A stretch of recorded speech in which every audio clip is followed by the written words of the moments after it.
Yes. Can I get a glass tapping sound? My plastic. There we go. Perfect. Excellent. Okay. I'm Rob Johnson. I'm Jeremiah's best man. First of all, thanks to everyone for coming out. I know a lot of you came a really long way. And just from being involved in setup the little bit that I was, I think like most of the people who were here helped in some way with this wedding. Yes. So thank you so much for doing that. You've made everyone's jobs a whole lot easier. We had to share a lot of you may not know that where we are right now used to be an elementary school. And that's where I first met Jared about like 15 years ago.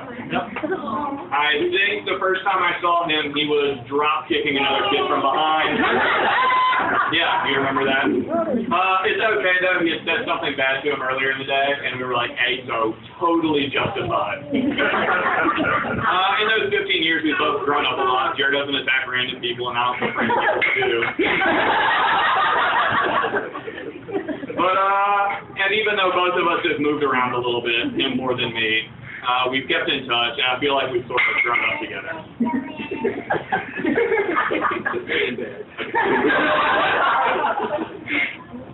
Now, Heather I haven't known for quite as long, maybe a little bit under 5 years is what me and Jared figured the other night. But I feel like in that time she's made more progress than me and Jared did in the 15 years. I feel like I've sort of seen her come a long way too. And one of the first things I actually remember about Heather, it was at some party. I had met her like just a couple days before, and we had both been drinking a little bit, and we went outside. We were just talking, and they hadn't started dating yet. There wasn't even anything going on between them. And she asked me, she said, Rob, I think Jared kind of likes me. And me being a great friend, I'd say, what? No. That's a terrible thing. I think you were wrong. So, not the best call that time. Not the best call. But I tell you about watching both of them sort of develop as people to tell you that I'm not super worried about making a toast to them staying together or being happy or anything like that. I mean, it's a fine toast. We should all drink to it in private. So, Rob got it, hits the ball. But what I'm going to say is, here's to all of you that you always sort of help them out and be there for them whenever they need it. What?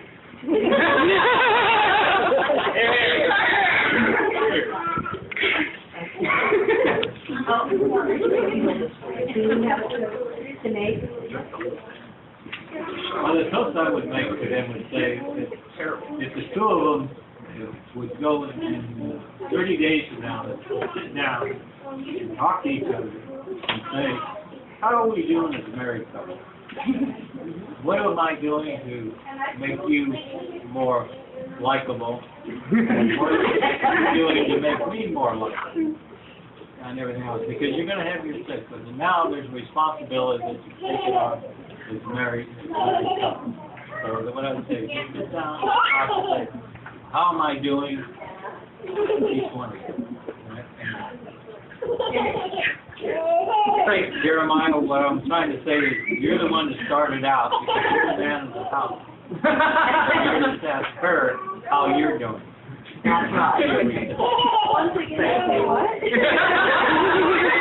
And then you'll tell him how he's doing. Yes. To an orphan. And then, if he's not doing really good, you make a plan. And then 30 days after that, you'll do that again. I don't think he'll like my plan. Okay, stop testing. Okay, to my beautiful baby girl who took all of the best traits of the house and all of the best traits of the room. And I am so proud of you.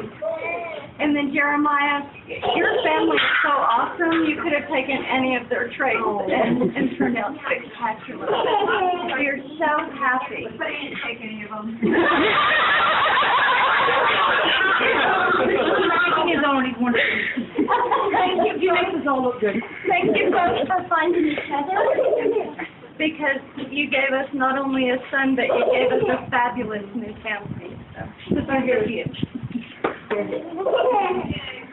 And I want to offer a toast, but but it's not to Jeremiah, it's not to Heather, because they know how much I love them and how many wishes I wish for them. But it's to Kathy for all her hard work and for her wonderful family. And I've lived all over the world and have friends all over the world, but nobody has taken us to heart and become family so quickly. You're wonderful. So, Kathy and I, thank you. Now I get to go cry. I did it on purpose to cry. I've already touched upon this, but I think just about every single person here has helped in some way or another to put all this together. And I want to thank everyone for doing everything and for bearing with us through the rain and for the days and days and days of labor and gluing, hot gluing and hot glue wounds. Sorry. And all of the taping and the finding flowers and the picking flowers, despite the fact that it's not a very manly thing to do. Baking cake after cake after cake. No matter how many times they fall through. And all of the cooking for days on end, and the hot kitchens, and the destroyed living rooms, and people put up in your houses and everything. Thank you to everyone. Sure. And as you can see, it's decorating done by my husband. He did those beautiful candles. And look at that. Still hasn't made it quite. And you can forget the and can I tri-tip. Oh, the tri-tip. That's right. Grandma Will and Grandpa Ted. Oh, good. Oh, good. Heather, You're beautiful. The thing I remember most about Jer, I remember when he was 9 months old, he used to throw across the floor and wait for me at lunchtime when I was cooking. So he'd be there like a little puppy dog waiting for somebody after school. And Heather, I remember most frequently, they were so good on the guitars together. They were always playing guitars. So everybody got a guitar kit? Sit on the table. Okay. I'm sorry, we have guitar pick papers for everyone. They're on the table. And you make such a good and Mama, you're so proud. And they love me coming. I'd like to make a toast to the candy buffet. Courtesy of Miss Teresa. I've never had that was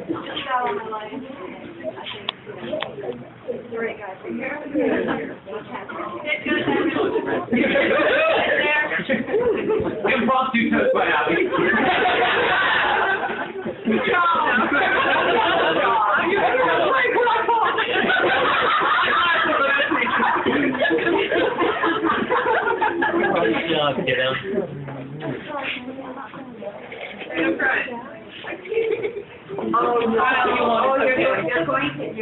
Everyone disperse, no one look at her.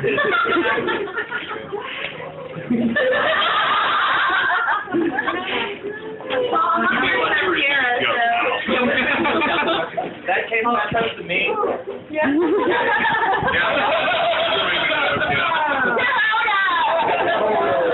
I knew I'd get the center and hit the thumb out. Okay. How are you not the center of attention? Because I choose not to be. I've never seen that before. On the table, Mr. Wedding. Wow. Yeah, no.